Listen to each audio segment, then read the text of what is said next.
সুপ্রিয় দর্শক, আশা করি সবাই খুব ভালো আছেন। আজকে আপনাদেরকে পানির মতো সহজ করে ক্ষীরমালাই আইসক্রিম রেসিপি শিখিয়ে দেব।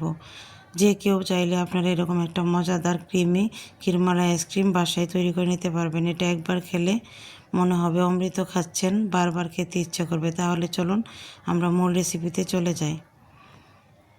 ক্ষীরমালাই আইসক্রিম তৈরি করার জন্য আমি এখানে 1 লিটার ফুল ক্রিম লিকুইড দুধ চুলায় বসিয়ে দিয়েছি। এখানে 3টা তেজপাতা, 4টা এলাচ দিয়ে দিয়েছি। দুধটাকে আমি জাল করতে করতে হাফ লিটার করে নেব।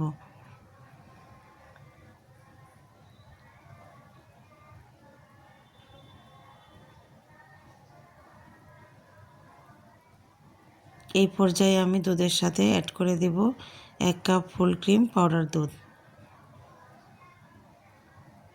এতে করে দুধটা খুব তাড়াতাড়ি ঘন হয়ে যাবে এবং ক্ষীরটাও খুব তাড়াতাড়ি রেডি হয়ে আসবে।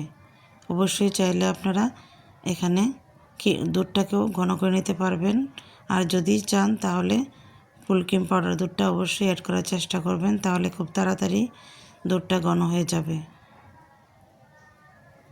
দুধটা আমার 1 লিটার থেকে হাফ লিটার হয়ে গিয়েছে এবং খুবই ঘন হয়েছে। এখন আমি তেজপাতা আর এলাচগুলো উঠিয়ে নিচ্ছি, কারণ এর ফ্লেভারটা অলরেডি দুধের সাথে মিশে গিয়েছে। এখন এটা উঠিয়ে নিলেই ভালো হবে। চিনি অ্যাড করে দিচ্ছি হাফ কাপ। মিষ্টির জন্য আপনারা মিষ্টিটা আপনাদের টেস্ট অনুযায়ী কম বেশি করে দিতে পারবেন। আমি এখানে আবারও খেজুরের গুড় অ্যাড করব। চিনি দেওয়ার পর আরও বেশ কিছুক্ষণ সময় নিয়ে এটা নেড়ে চেড়ে জাল দিয়ে নিতে হবে, কারণ চিনি থেকে কিছুটা পানি বের হবে। কিছুটা জাল দেওয়ার পর এখানে আমি খেজুরের ঝোলা গুঁড়ো অ্যাড করে দিচ্ছি। অবশ্যই খেজুরের গুড়টা দেওয়ার চেষ্টা করবেন, তাহলে অবশ্যই ক্ষীরমালাই আইসক্রিমের আসল স্বাদটা পাবেন।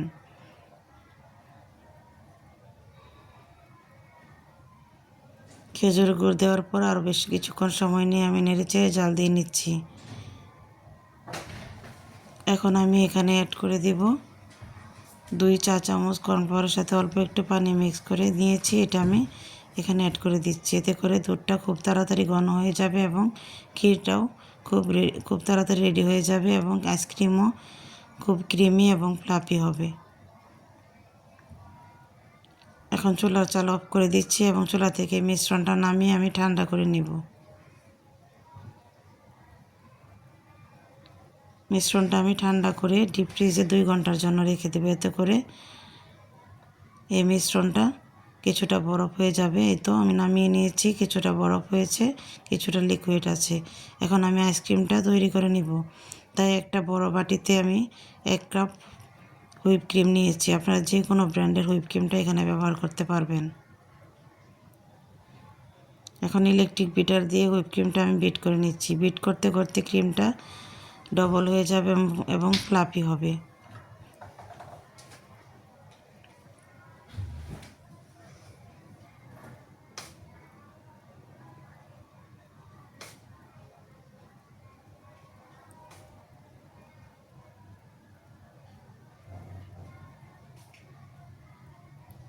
এখন আমি এখানে দিয়ে দিচ্ছি 1/3 কাপ কনডেন্স মিল্ক। এটা অপশনাল, চাইলে আপনারা স্কিপ করতে পারবেন, কিন্তু কনডেন্স মিল্কটা দিলে আইসক্রিমটা খুবই ক্রিমি এবং রিচ হবে এবং খেতেও খুব ভালো লাগবে। কারণ আমি যথেষ্ট মিষ্টি দিয়েছি আইসক্রিমের মধ্যে, তাই এটা না দিলেও চলবে। ক্রিমটা যখন এই পর্যায়ে বাটি থেকে পড়ে যাবে না, উল্টো করে ধরলে তখনই মনে হবে ক্রিমটা রেডি হয়ে গিয়েছে। আর এখন এখানে মিক্স করে দিতে হবে আগে থেকে তৈরি করে রাখা ক্ষীরটা। অল্প অল্প ক্ষীর দিব আর এখানে আমি বিট করতে থাকবো। খুব স্পিডে বিট করার প্রয়োজন নেই। এই পর্যায়ে শুধু ক্রিমের সাথে ক্ষীরটা মিক্স করে দিলে আইসক্রিমটা রেডি হয়ে যাবে।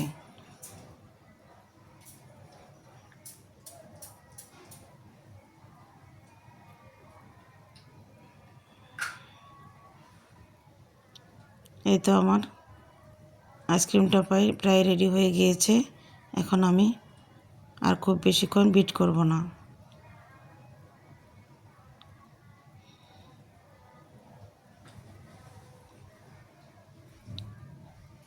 আইসক্রিমটা রেডি। এখন আমি এটা একটা বাটিতে ট্রান্সফার করে নেব।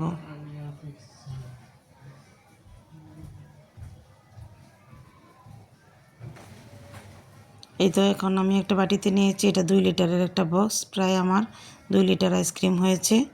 উপর থেকে কিছু কাঠবাদাম আর কিশমিশ দিয়ে দিচ্ছি। আমার 1 লিটার দুধ থেকে প্রায় 2 লিটার আইসক্রিম হয়েছে। চাইলে আপনারা যে কোনো বাদাম দিয়ে এই ডেকোরেশনটা করে নিতে পারবেন। এখন আমি এটা ডিপ ফ্রিজে 10 থেকে 12 ঘন্টার জন্য রেখে দেব। আমি সারা রাতের জন্য রেখে দিয়েছি। এই তো ফিরে আসলাম পরদিন সকালবেলা। আমার আইসক্রিমটা আমি দেখিয়ে দিচ্ছি কতটা সুন্দরভাবে সেট হয়ে গিয়েছে। খুব সুন্দরভাবে সেট হয়েছে, দেখে বুঝতে পারছেন কতটা লোভনীয় হয়েছে।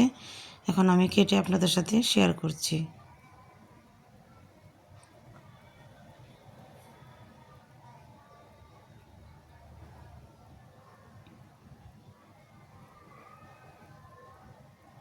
আইসক্রিম খুবই ক্রিমি এবং ফ্লাফি হয়েছে।